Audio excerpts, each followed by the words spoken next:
Very excited to get Nick back on because it is training camp time, and that is Nick Underhill. neworleans.football joins us now. And Nick, when we were playing, like, we had certain feelings about training camp. There was some excitement, but there was also some, we got to go stay in a dorm or a hotel for training camp for a month. But for you, somebody that looks forward to this like all day, every day, because now football season is here, is this like basically Christmas morning for you?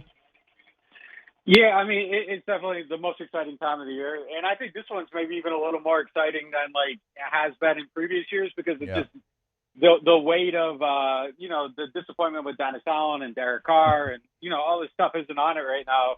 And nobody hates anything yet. And that'll probably come by, like, week 6. But I think for, like, a good, 6 weeks through training camp, 6 weeks of the season, people are going to be happy and they're going to be interested, and it's all going to be new and unspoiled and unblemished. And yeah, I mean, it just kind of makes it, exciting. And look, we've been spending 6 months talking about the theory of this, the theory of that. What's Tyler Shough going to look like? Can Trevor Penning play guard? Are they going to have a third wide receiver? Is Brandon Cooks any good? And it's like, we start to get those answers, and there's like real things to talk about. So it's definitely like my favorite day of the year every year.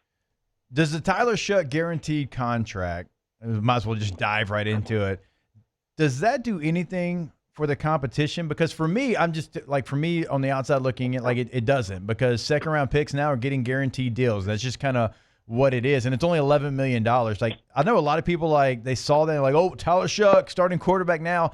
Like, that didn't do anything for me to say he's solidified as a starting quarterback.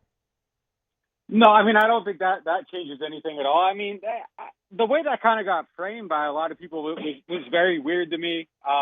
You're talking the guy in front of him got 100, the guy behind him got 95% guaranteed. Yeah. So you're talking about like a 5% difference somewhere in there, and that comes down to less than $1 million. So that doesn't change anything. The thing that I think changed the competition is when they drafted him with the 40th pick and they already had the other guy on the roster. That's what changed the competition.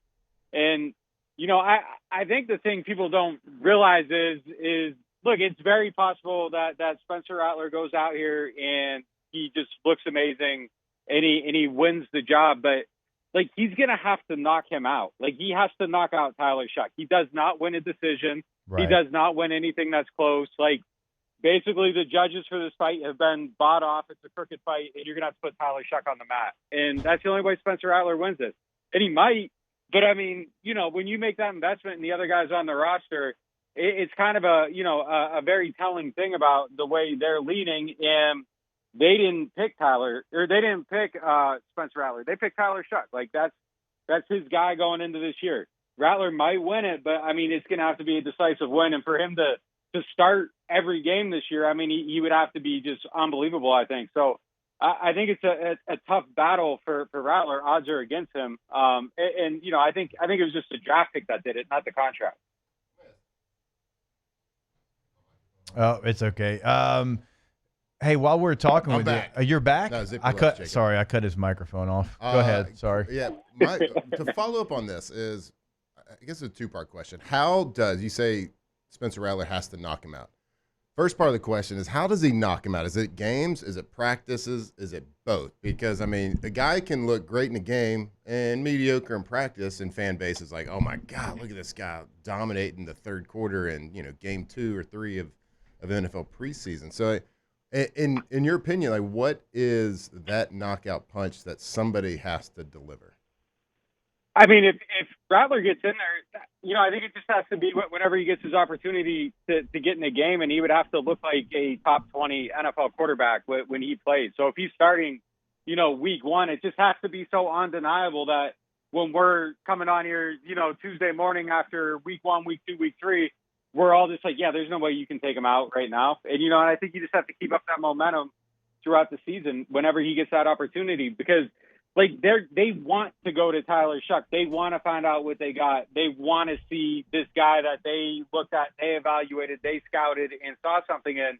Like, either Rattler has to knock him out or Shough has to knock himself out and do something to spoil the belief that they had in him. But, like, their penchant is going to be for him to be the guy that wins this job. And, I think that's natural. Like, if you go out and you buy a car and you got one sitting in your driveway and you just happen to not trade it in, the next morning when you go out and you're looking at those cars, you're getting in the new one. That's the one you picked. I mean, I think that's just going to be how they kind of feel toward it. There's going to have to be a very compelling reason to not get into the new car.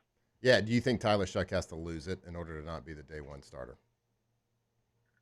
Yeah, I mean, I think that's interesting because there's a lot of things at play here. Like a lot of situations, you look at it and you say, yeah, like start Brian Hoyer the first 4 games, let him go through it, let Shough get used to like a pattern of a season, let Jacoby Brissett take the hit against Buffalo and then put in the new guy.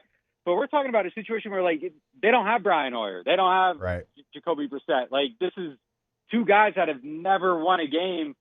And, like, if Shough is obviously better in training camp, I think in a situation where you have a vet, you can sell it like, hey, look, we're going to go with this guy, give him some time to get his feet underneath him. It's 2 guys that have never won a game in the NFL. And if Shough is obviously the better guy, I don't know how you go look Tyrann Mathieu in the face and say, like, we're starting this other guy. And, you know, you guys got to get the ball for him. So I find it fascinating. But on the flip side of it, you look at the first 4 games of the schedule, and I think there's a compelling case for – if Shough is your guy, like allowing him to not go through the hardest part of the schedule while the team's kind of figuring out what it is and put him in there after the Buffalo game, after those licks have been taken, when the schedule softens up so that, you know, there's a smooth runway you get off. There's not, the adversity as much, but he's also 26 and he's had a multitude of injuries. And I'm sure he sat in his dorm room or apartment or whatever, you know, multiple nights throughout his college career and like contemplated whether or not he was going to get healthy enough to play football again if he was ever going to get to the league. And that's a lot of adversity that he's been through. And it's like, I think he knows how to handle that stuff. So it's a unique situation. But yeah, I mean, I think Shough has to lose it and Rattler definitely has to be significantly better because I think a coin flip, I think, you know, a 20% difference isn't enough. Like, I think he has to be decisively better than Shough to get a real, like, genuine, like, you have a chance to be the guy type of opportunity. At what point in training camp do you think they'll make a decision? Like, you know, from what you've heard, do you think it's like, hey, when it happens, it happens? Or is it like, hey, 2 weeks in, 2.5 weeks, whatever that timeline might be, this is when we want to have our guy? Because, like, I can't tell you my experience because I never went through this in the NFL. Like the teams I played with, we all knew who the quarterback was. In college, a little bit we went through this, but like you want to know who your guy's going to be. I feel like heading into the back end of training camp. No, there's a feeling like in that building that if like Shough progresses the way he did throughout the summer, that like probably by preseason week 1 that there might be some separation there. But again, like these are people that are slanted towards him, and you know they want to see what they want to see, and they want to believe what they want to believe. So I think they want to call it as quickly as possible. I think if it's Shough, like if Shough's the guy, I think they want to be able to make a call as soon as possible to just kind of build everything around him. Off you go, give him the best opportunity. If it stays close, like obviously I think it goes all the way through, but. That's where I like going to my first point, like about it. Like I think if Rattler has that separation, I think the door's still open for the other guy, and I think if Shough has the separation, the door closes. Like I think those are the coin flips that you lose if you're the incumbent and you aren't the handpicked newcomer.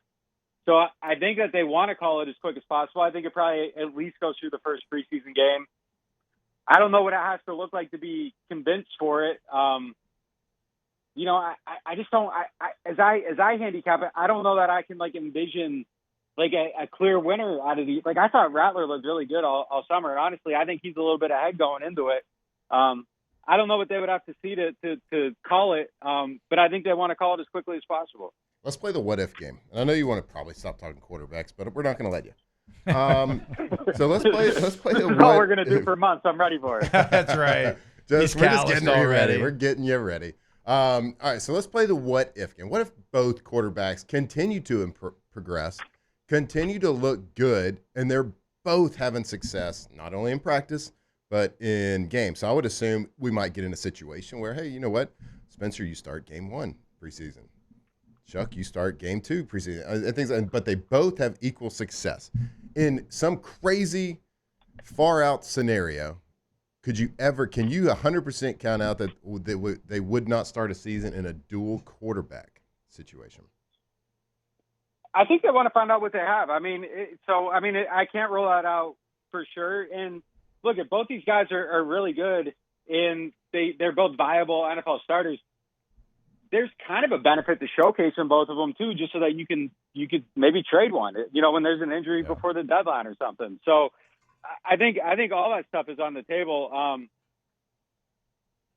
do think for your own team, if it is Shough, if it is like if one guy's convincingly better, I think you got to roll with one just for the future of the franchise. But no, I can't rule that out at all, and I think there could be some benefit to that for sure. You got two young guys.